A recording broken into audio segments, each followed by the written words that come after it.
Hello, everyone. Welcome to the webinar on Anoplophora kinesis of the Room 2 EU Priority Pest. So we are already 163 people at the moment. So thank you, everyone, for attending this webinar. As you might know, twice since last year, we have provided 3 webinars on the EFSA plan, Pest Survey Methodological Framework, and the toolkit, including the RIPES and the OptiPest, and 4 webinars of the Group 1 Fruit Flies Streptidae. If you did not attend the previous webinars and you would like to know more about them, the recorded presentations are available on EFSA's YouTube channel and on the EU Academy website. This is the first webinar of our round of 3, and today's presentation will refer especially to the pest Anoplophora kinesis. Lastly, for the new attendees, as a reminder, since the microphones are mute, the Q&A chat is enabled for you to ask any questions that might come up while the experts are presenting. Before we start, I would like to remind some of the housekeeping rules. You are automatically connected to the audio broadcast, one-way audio, listening only mode. You cannot speak. This event is in English, and questions should be submitted in English by the Q&A chat. If some questions remain unanswered, you can resubmit them via email.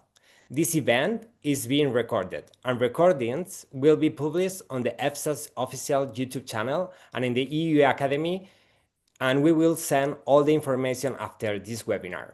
After the event, you will be requested to evaluate the EFSA's event filling out a Microsoft survey.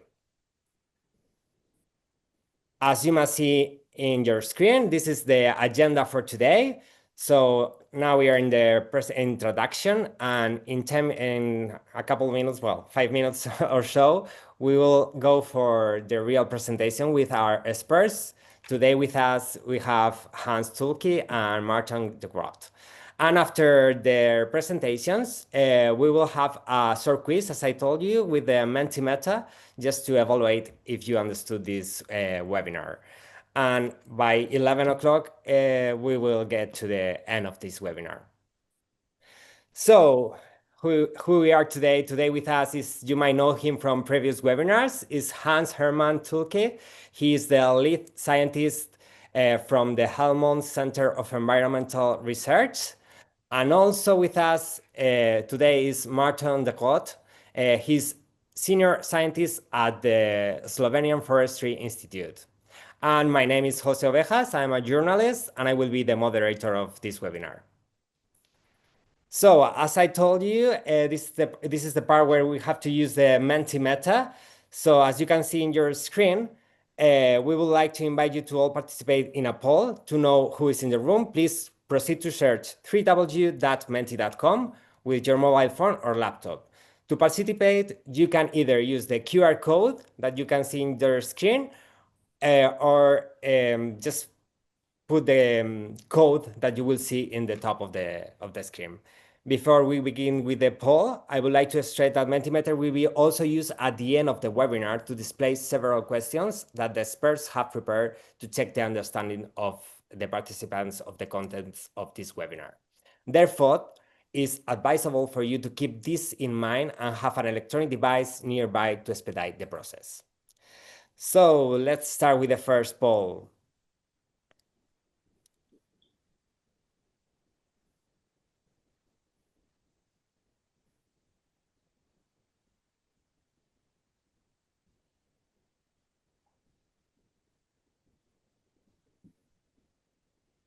Okay, I see some of you are already responding this first poll. For those that are using www.menti.com, you can see the code in the upper side of the slide is 39843770.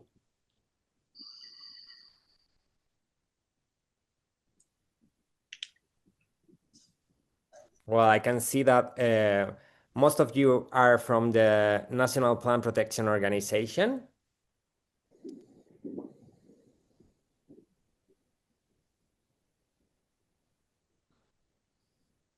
As I said, it's important you to know how to use this because we are going to use this application at the end of the webinar to check if you understood the presentation of our experts.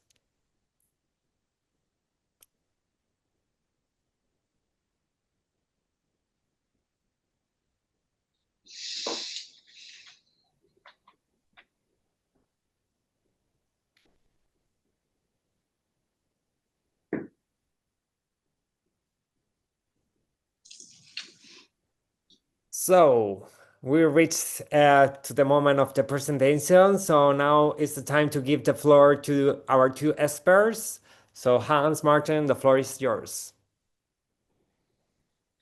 Thank you. Good morning, Martin. Good morning, everybody in the room. Today we address a quite nicely looking insect, and we will go along this plan. So first of all, Martin will give us an introduction into the biology and the distribution of this beetle. Then we address in more detail the EFSA methodological framework, first starting with defining a target population if we want to survey this beetle. And then we do the statistical part to design the survey in repest. After, we will switch to repest and look what the answer is in terms of giving us numbers of inspections that we have to perform to detect the pest if it is arriving in our area of survey. So with this, we start this part one, and I hand over to Martin to introduce us the biology and the distribution of Anoplophora chinensis. Martin, please. Thank you very much, Hans. As Hans already mentioned, I will present the biology and distribution of the citrus longhorn beetle, also known as Anoplophora chinensis. Next, you can find, I will not tell additional about ecology and about a lot of other information, but focus mainly on the biology. So if you want to have a lot of other information about it, I suggest you go to the pest survey card of the Anoplophora chinensis or the story maps. And if not anything else, the pest report to support the ranking of the EU candidate priority pest. Next. So the life history of Anoplophora chinensis is as following. So we have a larvae coming up in the tree, and it has already been developed. The adult will come, if you look at the one, it's coming out of the tree, and it starts to fly around, and then it's looking for a mate to another from the other sex to mate, and then to lay their eggs. That is in tree, and then it starts to the egg starts to develop in larvae and continue after a while to go into a pupae, and then afterwards, of course, it comes and it becomes an adult again and will fly out. So as I mentioned, there are four different development stages. So there's eggs, larvae, pupae, and adults. The duration of the eggs are 1 to 2 days, and it's in mainly you can find it in May to August, while the larvae the development is 1 to 2 years. This variability depends really on the climate. So if you look in the Mediterranean area, in the south of Europe, it is only 1 year. Well, let's say if you would go more into the north, you have 2 years. And you could find it the whole year round. The pupae is, the duration of the pupae is 8 to 53 days. And it's occurring in the winter or the following year. The adult has a survivability or is 30 to 70 days. And it starts in certain cases already in March, but mainly April, and then again a few individuals can be still found in December, but the main part is in April to August. Before the female comes out, of course, it cannot lay eggs straight away or fertile eggs. So the pre-oviposition period is actually 10 to 15 days. And the fecundity, which is actually how many eggs the female can lay, is 200 eggs. With that it's going to certain places, it lays only 1 egg per time. Lower development threshold of larvae is 20 degrees Celsius. And if we look at the larvae and how they are distributed in the tree, it is found, 90% is found below ground level. It is very problematic and invasive, especially because of its high polyphagy and the high reproductive potential. Next. So the origin of the species is mainly in the tropical area, especially in the south and southeast of Asia. It is invasive. It's present at the moment in 3 countries in Europe and in Asia, so in Italy and Croatia and in Turkey. It was also in other countries, but by that now it's already declared to be eradicated.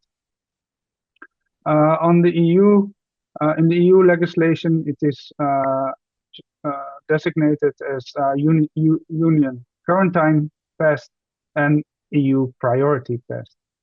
So next. I also took the liberty to look what would happen in the future. Here you see a bioclimatic suitability map, which was prepared by Sao et al. And you see here for 2 models that actually Europe, especially the Western Europe and southern part of Europe, it's very suitable for this species. We are here mostly most problematic is the climate, because the hosts of the trees are available throughout Europe, but I will come back later on to that. Next. So if we're looking in the future with different scenarios, we see that in 2050 and also 2070 that actually we will have most of Europe being covered by both models, and that therefore this area is actually at risk to be that the species can occur over there. Next. Yeah, so what would that mean regarding economical impact? We have to look at crop loss. So the fact that the larvae goes into the wood would show dieback,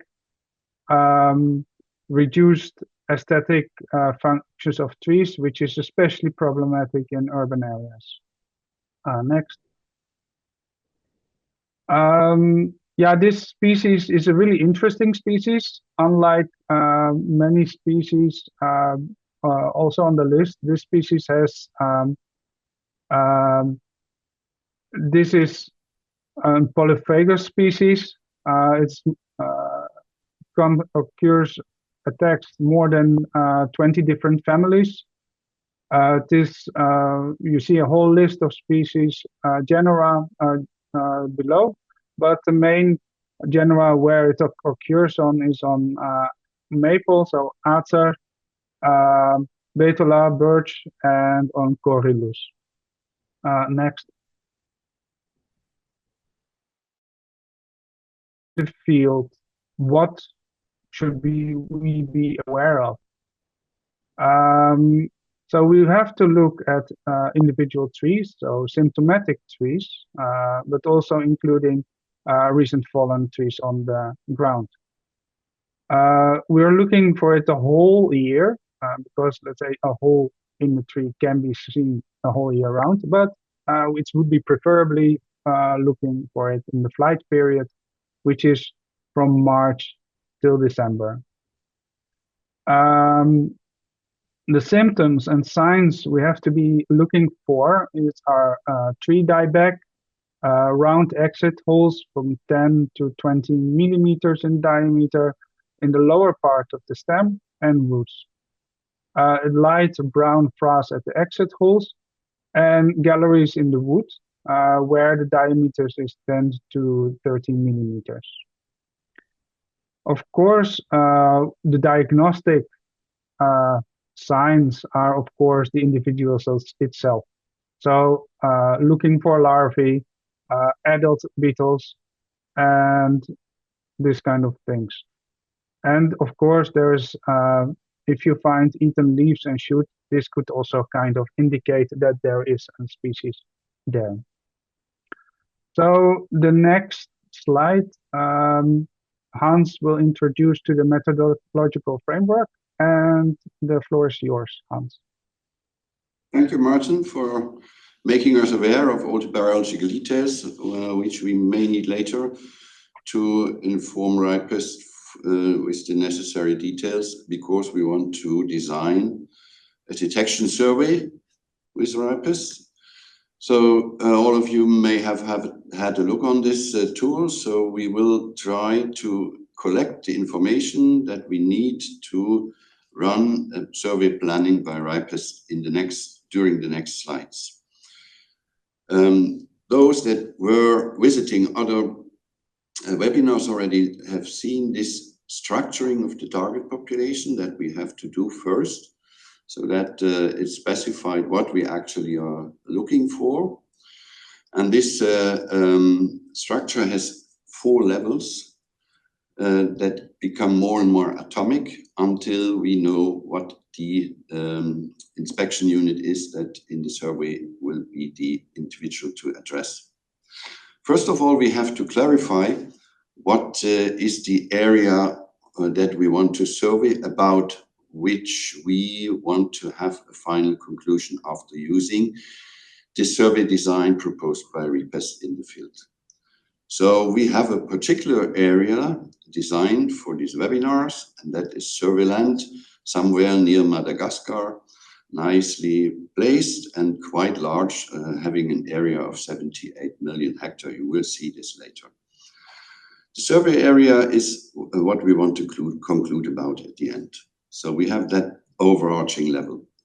The next is one has to think about the epidemiological units that should be surveyed.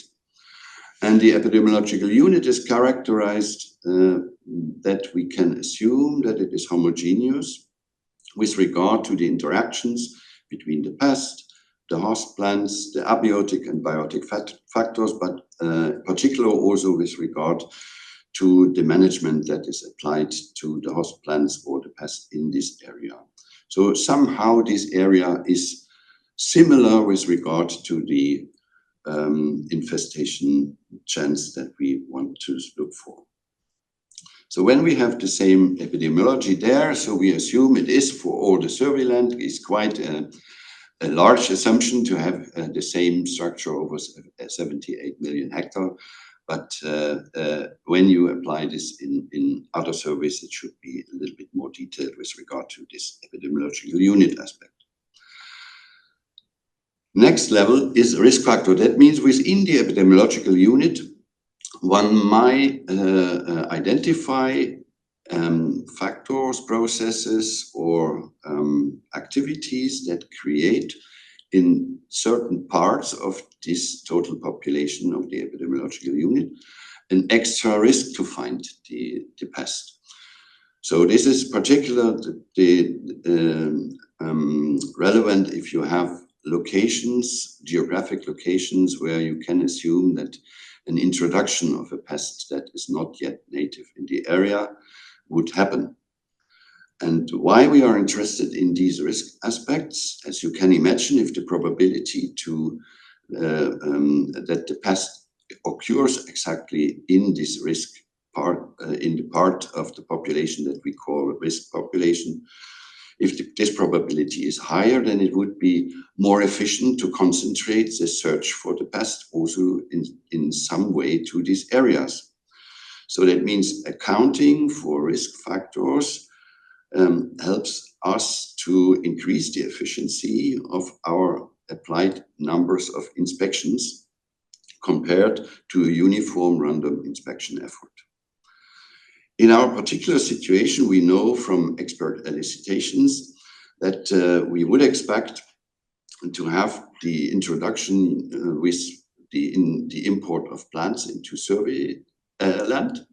So we are expecting nurseries and garden centers as the places of introduction that then would provide in their surroundings a greater risk of or a greater chance to detect the pest if it is introduced. We have from expert knowledge elicitation already that the knowledge that the annual spread of this insect is expected to be up to 500 meters a year, which determines the area of greater risk that we can explore later. So now we are at the final atomic level of our target population, that is the inspection unit. This is the unit that we examine for the pest in different contexts with different methods, as it is listed here: trap area, plant inspection, plant part inspection, looking on commodities or the pest vector in other circumstances. And it defines us the minimum subdivision of the target population, by which we then can count the necessary inspections. And in our particular case, of course, as Martin was already explaining, how you find symptoms, you are addressing an individual tree. So our inspection unit is the individual tree. With that, we have reminded ourselves about the structuring of the target population, and we can turn to part 3.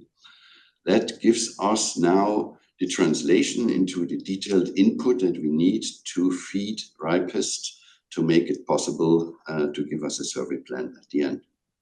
Okay, the first 3 items that we need to specify for Ripest are listed here, and we have to quantify them. That's what we will do next. First of all, we of course don't need to quantify the inspection unit, but we have discussed this already, that the inspection unit is the individual tree. However, we have to recognize that our pest is only interested in non-coniferous trees. So we have to remind that we have to exclude in our estimation of the number of the inspection units in the target population, the non-coniferous trees.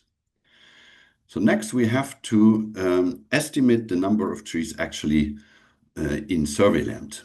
To help with this, we have looked for parallels that we can use, and you see here 2 items that we propose that we can explore to calculate the potential number of trees in Surveyland. So we used the coverage with forest or the coverage with urban areas from Germany.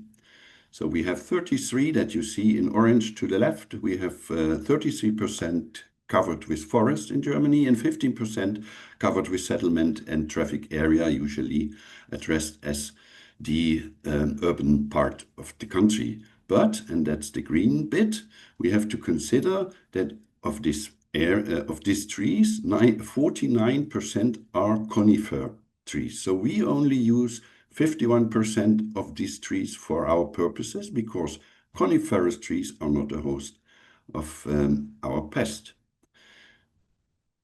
Now we know the area, and now we have to estimate how many trees are on each patch of this area. So we want to know how many trees of diameter larger than 10 centimeter, that's the request for our pest, are standing on a hectare of forest area or an hectare of urban area.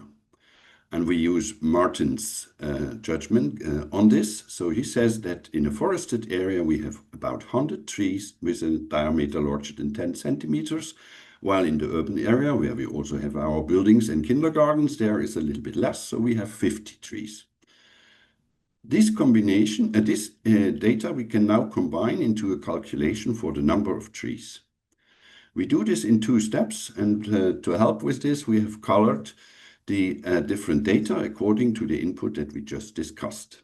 So the first part in the brackets is describing the number of trees in the forest area. So we have 0.33, 33%, times 100 trees per hectare for the forested area, times the total area of Surveyland, which was, as you have seen from the beginning already, 78 million hectares.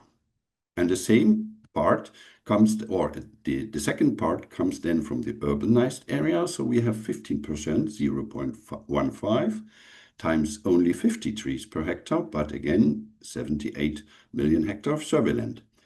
This is the total number of trees from which we only want to maintain 51%. This is the 0.55 that we multiply at the end to end up with the impressive number of 1.6 billion trees in Surveyland. So with that, we have the second information that we need, and we can turn next to the quantification of the risk levels. So as you have known, as you have heard before, the risk information is used to place our inspection effort with a greater effectivity according to the assumed higher risk of pest infestation of an area, and we are using the distance from the nursery.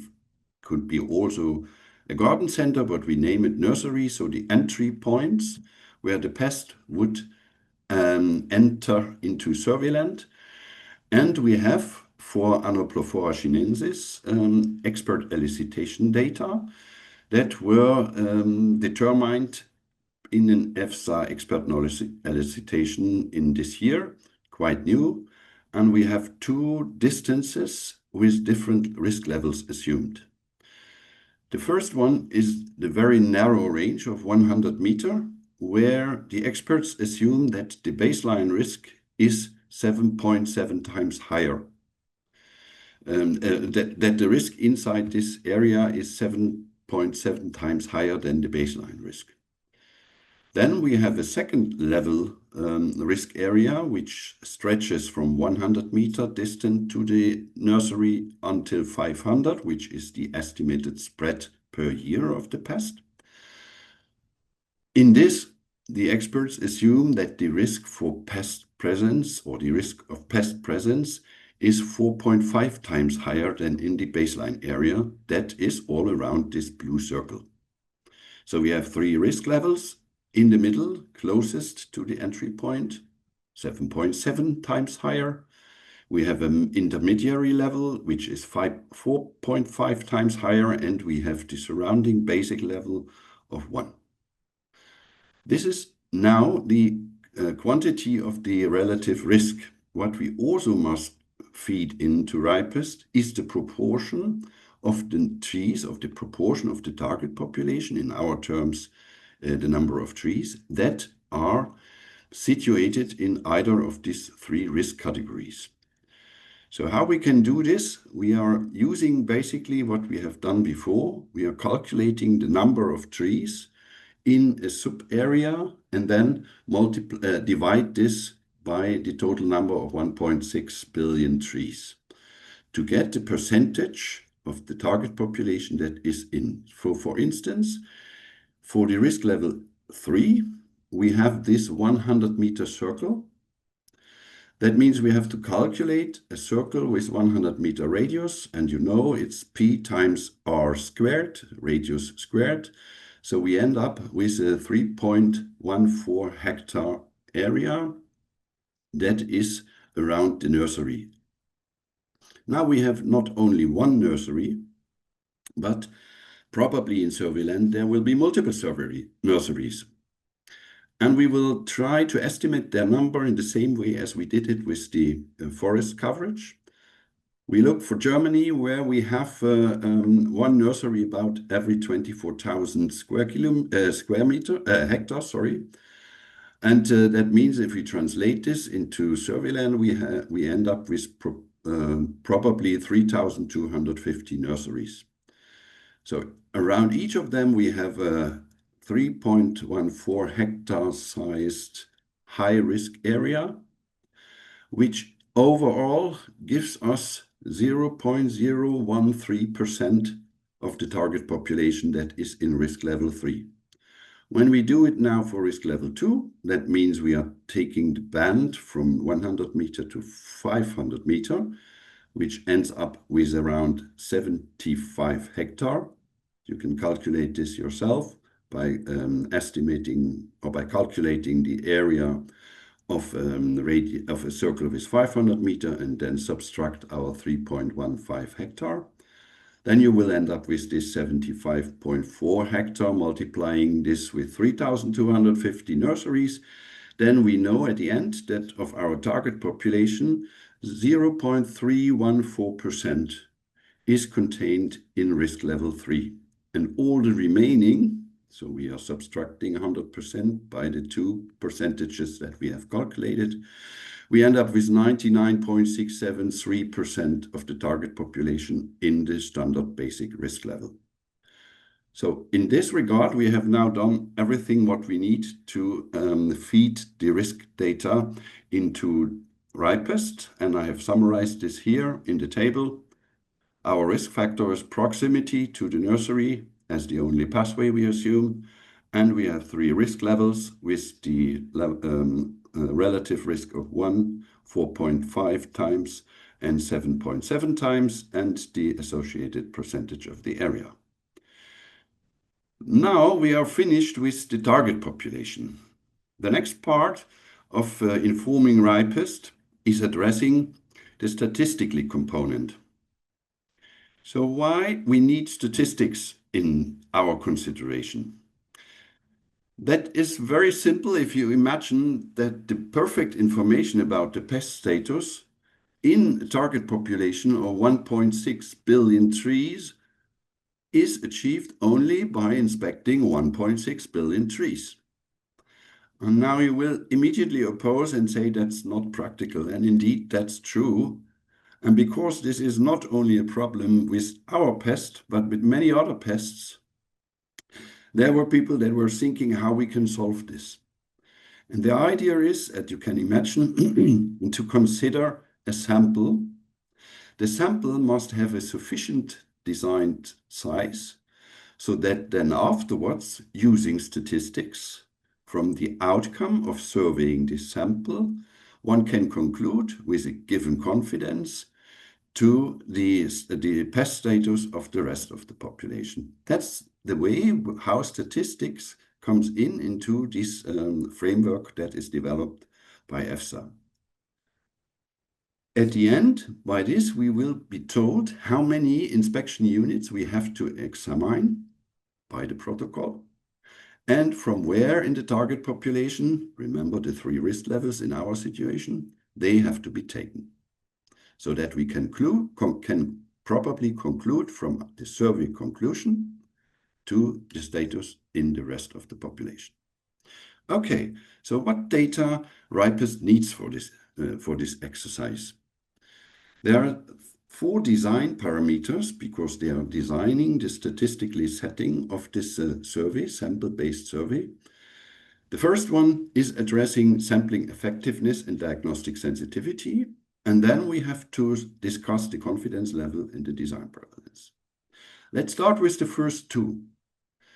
These 2 are an important part of planning a survey, and they are informing us about the method sensitivity. The method sensitivity is meant to describe the probability by which the pest, by all the procedure that we are doing, is detected given it is present in the area that we are studying.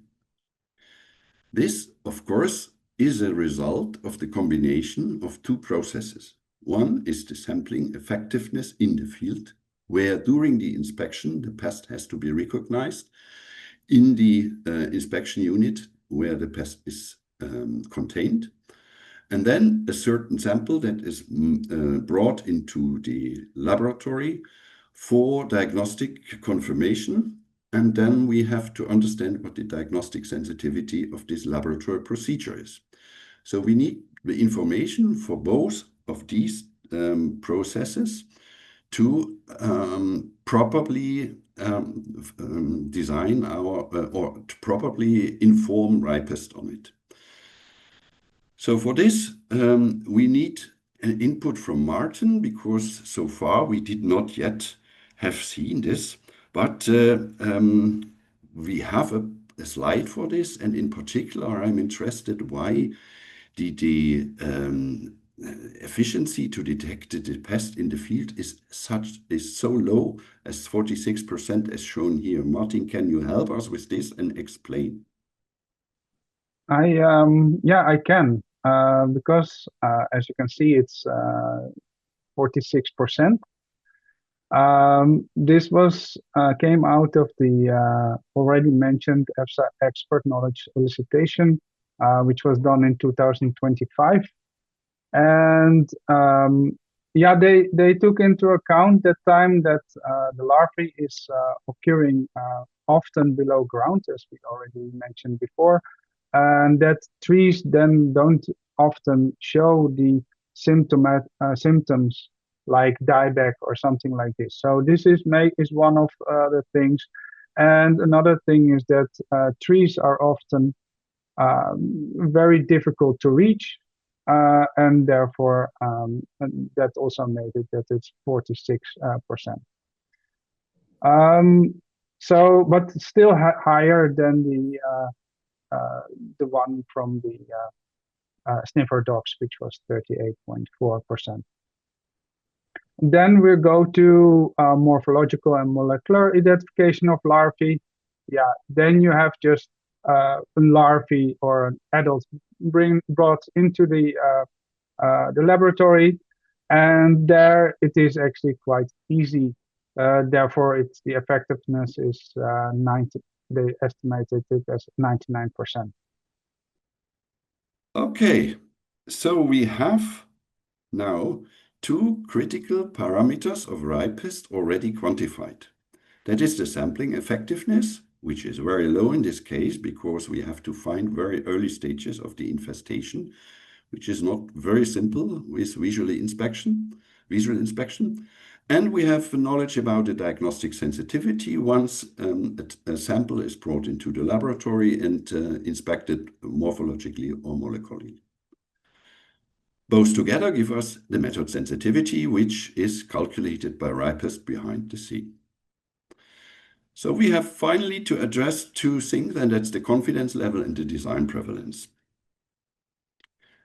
To remind what we are talking about here, we have this diagram put together, and we are now interested how they are relating to each other and how we can inform them. Let's start with the latter. So how we can inform the design prevalence and the confidence level. So there is no clear way to say it's like this, because both of these parameters are a managerial decision.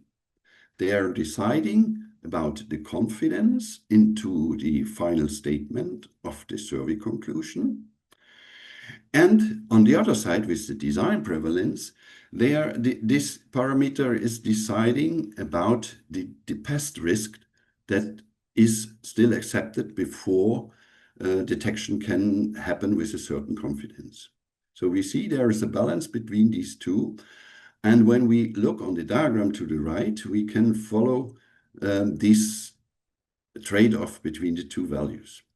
On the x-axis, you see how the number of inspection units tested or inspected is rising from 0 to 500.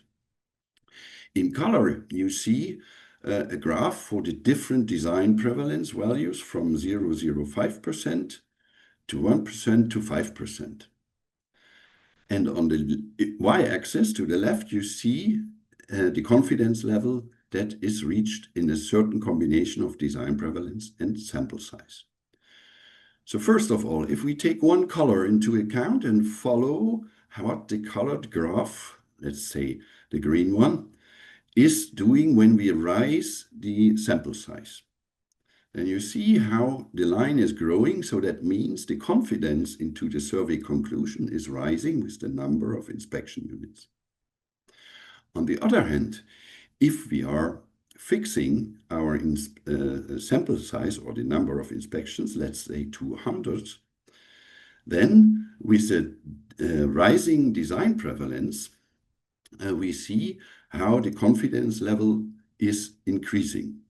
So there we have this two-sided interaction. And now, what is the issue of the manager trade-off here?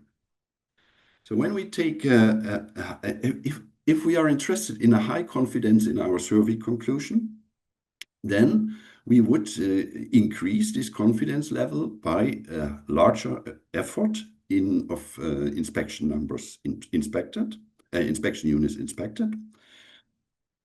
And when we are if we are keeping the design prevalence constant, so let's say, for instance, 1%. To lower the effort again, after doing this, we could increase the design prevalence, so we can relax the strength of our survey by saying a higher design prevalence is assumed. That means the detection potentially happens later with the same confidence, but with less number of samples. So there we really see how it is a trade-off between the two, and that's why we call it a managerial decision, because it combines the interest of safety and the interest of confidence. There is another way to think about design prevalence that could be the maximum prevalence of the pest in the survey area or the area the survey is addressing. That still can be eradicated. That still can be eradicated, for instance, by clear-cutting parts of the infested part of a forest. We will not follow this today, but there are other webinars where this approach is exploited. So now we have reminded sufficiently detailed about the interaction of confidence level and design prevalence. And for our survey, we are using the regulatory prescriptions. That is about 1% defined as the design prevalence. So 1% infested trees is the level from which on we want to have, with a certainty of 95%, a detection of the disease. That's the managerial design of this particular survey. Good. Now you see with this table that all the data is there so that we can jump to ripest. So I will bring you immediately there. Here you see the welcomes page of ripest, and we load a prepared survey that we did already, feeding all the data in so that you don't need to follow me putting in detailed names and numbers. And we can start.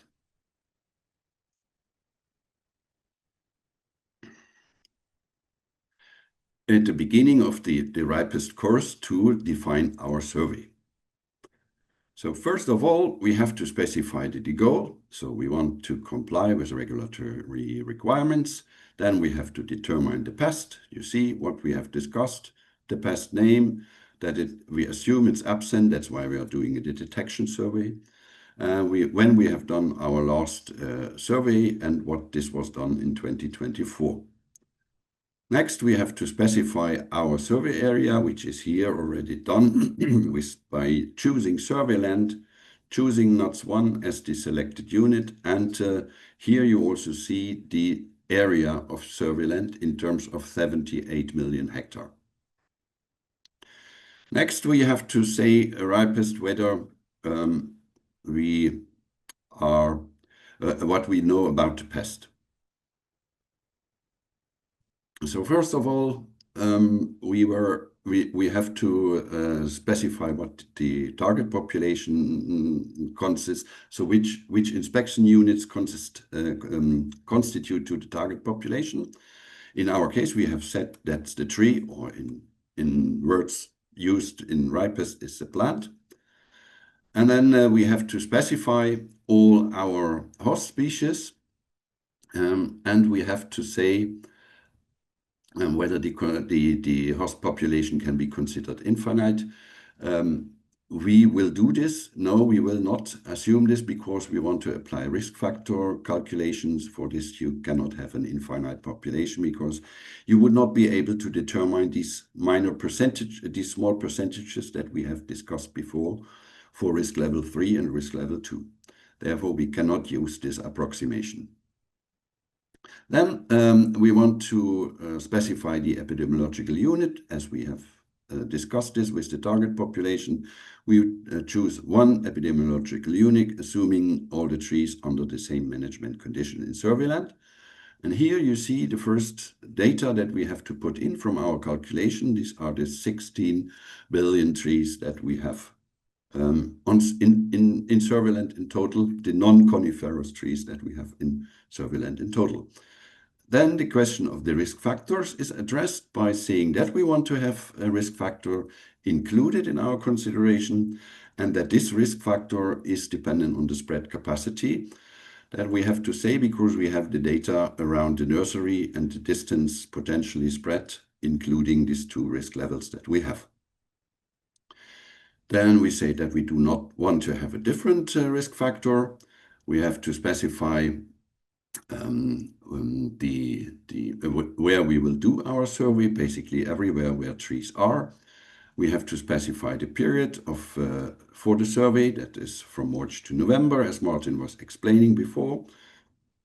And then we have to specify for the calculation of our method sensitivity, the methods for inspection in the field, and later the methods used in the laboratory. That's done by using that we have one method to do this in the field. That's a visual examination of the inspection units of the tree. And we are looking for signs of the pests, for instance, for frost. And we are checking in particular the branch and the trunk. And then we have learned from Martin that this process comes with an efficiency of 46%, which is even a little bit less than 50. So in the laboratory, that is then addressing the sample which is taken during the visual inspection for diagnostic evaluation. There we are considering a molecular method that is applying standard polymer PCR techniques. We're using the conditional PCR. And with that, it's quite clear that we have nearly 100%, but having a respect for the biological imprecision of everything we do in biology, there is 99 a safe assumption. This is important because the higher you are putting your sensitivity of the methods together, the less samples are taken. And if the assumption was too optimistic, you will miss one or two important samples in your sample design. So then we are in the design phase. As you remember, this is then the risk factor levels and the confidence level and the design prevalence. Yeah, so we have our confidence level set as 95% according to regulatory requirements, and we are using the proposed 1% as design prevalence. So far, so easy. Now we go to the risk factors. And remember, we have 3 levels of risk around the point of introduction. With the highest level, the first 100 meters around the point of introduction, having a relative risk of 7.7 times the basic one. And then we have the band around from 100 to 400 meters. That's the medium level, where we have found by expert elicitation this 4.5 times higher risk compared to the baseline area. And the baseline area has the risk level 1, the relative risk level 1. Now you see where we need our percentage of the target population that is in risk level 3 area, risk level 2 area, risk level 1 area. So you remember this is this value of 0.013, and then we have 0.0 0.314, and we have all the rest, which is 99% 673. In total, it has to be 100, and ripest will not help you cheating. So if I change this and I remove this 3, you see ripest is immediately opposing, so that you cannot put less than 100%. So all the target population is well distributed. And as we are doing a detection survey, we want to put most effort of the effort that we have to do according to statistical calculation of our survey sample. We want to put most efforts into the high risk area, so that because we are assuming there the greatest chance of the pest being, we want to have the highest effort to identify the pest there. That means we will put more convenience towards the high risk area. And this is expressed by these convenience factors, which are convenient. So they don't fit level 1, 2, 3. They are chosen as 1. In level 2, we want to have twice the one of level 1. And in level 3, we want to apply the threefold amount of the effort than in the basis level. This can be chosen in a different way. You can even concentrate everything into the high risk if you think that's more reasonable. So with that, we are at the point that we can ask ripest to give us an answer, and that's straightforward looking here. What is interesting, first of all, you see the target population side that is actually calculating the number of trees from our percentages backwards on this 1.6 million trees. That's easy to reproduce. And then we have to propose theoretical sample size, which by accident in our configuration gives us these nice numbers. Yeah, so it's really by chance, as we have chosen these. If you change one of them, they will change as well. So we have 60 samples in risk level 3, 40 samples in risk level 2, and 20 samples for risk level 1. That means in total we have 120 samples proposed. And with this individual confidence levels, when you join all the 3 risk areas together, then you have a combination of these confidence levels that leads us in total to a confidence of 95.14, as we have defined, because we want to have, with a 1% design prevalence, a confidence of more than 95% into the survey outcome if all of these samples would be negative. Then we could conclude that our area could be considered as pest-free. And that will be done if we put now in our survey result. But for the moment, we don't have a survey result. We are at the end of what we want to do. However, there is one issue. We want still to use ripest to tell us what would happen if we would ignore the risk dimensions. Yeah, if we go here, I go back to pages, and I simply switch off that I want to include risk aspects into my survey plan. So I'm ignoring the issue with nurseries. I now assume the pest drops everywhere, and the 1% of infested trees that I want to detect with 95% confidence by my survey are distributed well across Surveyland and not concentrated around nurseries. Then we can continue and we can simulate our results in a new way. And what we get out is that we now should sample 657 samples and distribute them randomly across Surveyland. And we receive a confidence level again of 95.02% this time. Okay, with this, we can go back and think about our very final slide, where we summarize what we have seen as information from ripest. On the left in the table, you see what the information that is listed. That is the confidence limit, that is the design prevalence, and the inspection units resulting after simulation from ripest. We have 2 different scenarios considered. First, we are using Surveyland without any risk structure. And the second, we are considering, or we are planning our survey considering the aspect of risk, of increased risk of pest presence around the points of introduction. with 3 risk levels, the first 100 meter and the 100 meter to 500 meter and the rest. The design prevalence, the confidence limit we say is 90, the requirement is 95%. The design prevalence is the same, also in both cases is this required 1%. And you see this 1% is corresponding to about 16 million infested trees then, which are distributed somewhere in Surveyland in the first scenario and around, potentially around our nurseries in the second example.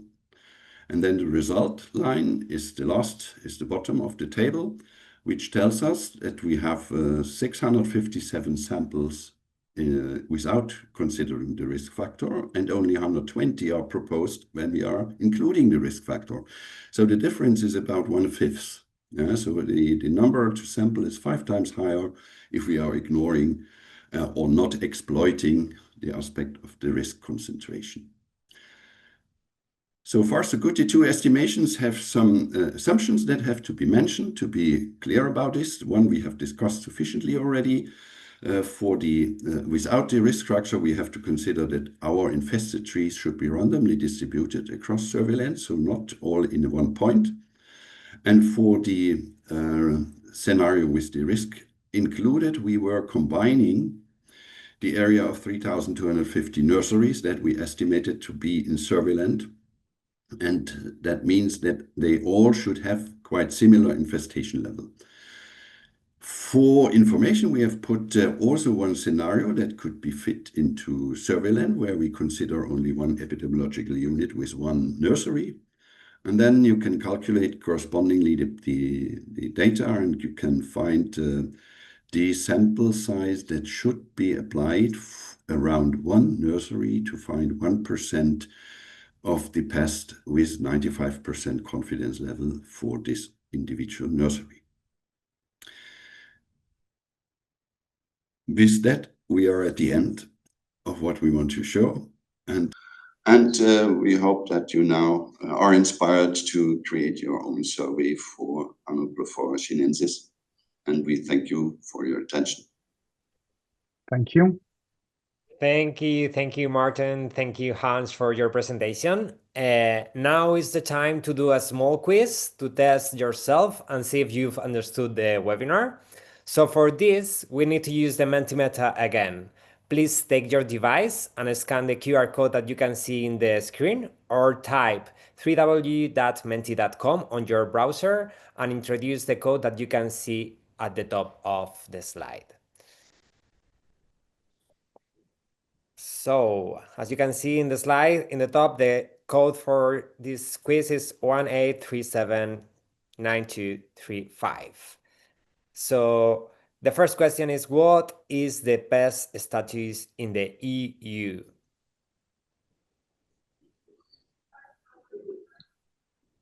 For option 1, we have present in the majority of EU member states.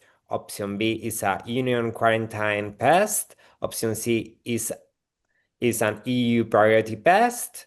Option D, B and C are correct. I see lots of you are answering already. I give you a couple seconds for those who are trying to use Mentimeter for first time. Well, as I can see, most of you think the correct answer is the C. Let's see what the experts think at the end of their presentation.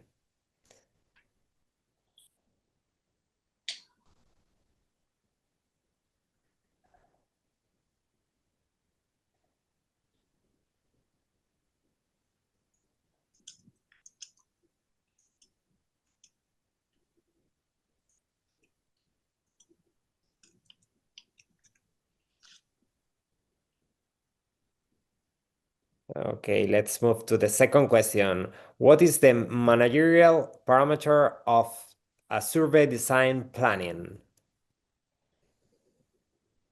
Option A, design prevalence. Option B, confidence limit. Option C, both of them.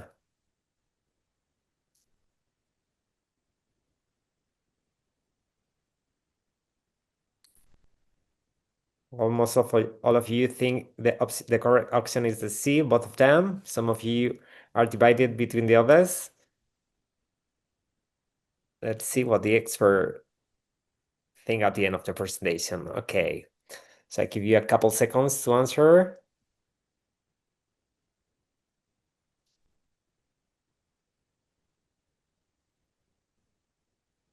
Okay, let's move on to the third question. What is the main risk location for the introduction of Anoplophora chinensis? Option A, nurseries and garden centers. Option B, ports. Option C, private gardens. Wow, you were fast with this one. Almost all of you think it's the option A, nurseries and garden centers. Really fast on this one. Let's see if they are correct.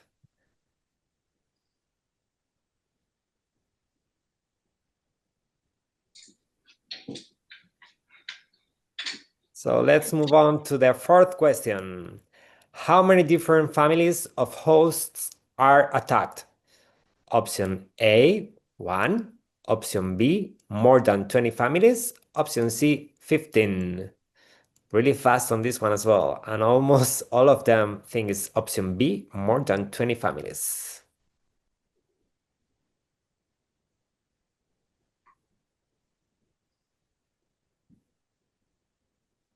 So let's move on to the last question, the fifth question. Where on the tree does the larvae occur? Option A, lower part of the stem and the roots. Option B, whole the tree. Option C, upper part of the stem and canopy. Again, all of you agree, almost all of you at the answer A, lower part of the stem and roots. Thank you all for participating in this quiz. We'll see now what Hans and Martin have to say about these answers. Yes. Question 1, the correct answer was, according to the status, that the option D, where at least the one where both are in, it's as well a union quarantine pest as you treated as EU priority pest. And question 2, again, we had the option C as the result, combining both of them, because the design prevalence and the confidence limit are both chosen according to the objectives of the survey that has to be performed, and in our balance to each other in a trade-off between precision and safety versus the effort you have to invest. So for question 3, it's what is the main risk location for the introduction of Anoplophora chinensis? It is option A, nurseries and garden centers. And then question 4, how many different families of hosts are attacked? The species is highly polyphagous, and so therefore it's option B, more than 20 families.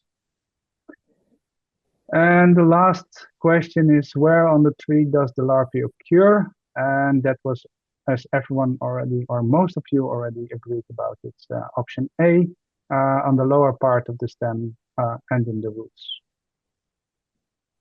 Thank you again, Hans. Thank you again, Martin, for your presentation.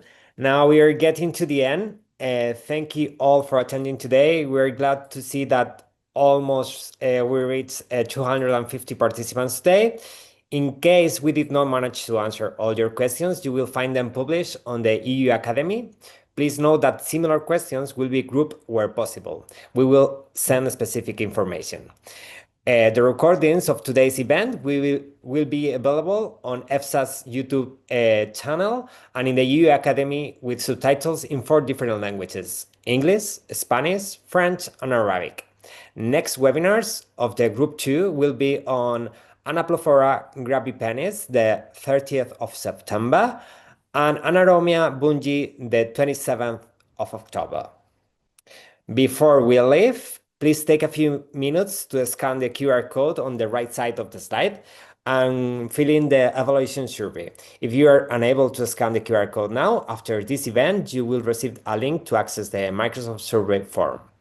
Your feedback is essential to improve our future events, so please try to take a few seconds to do it.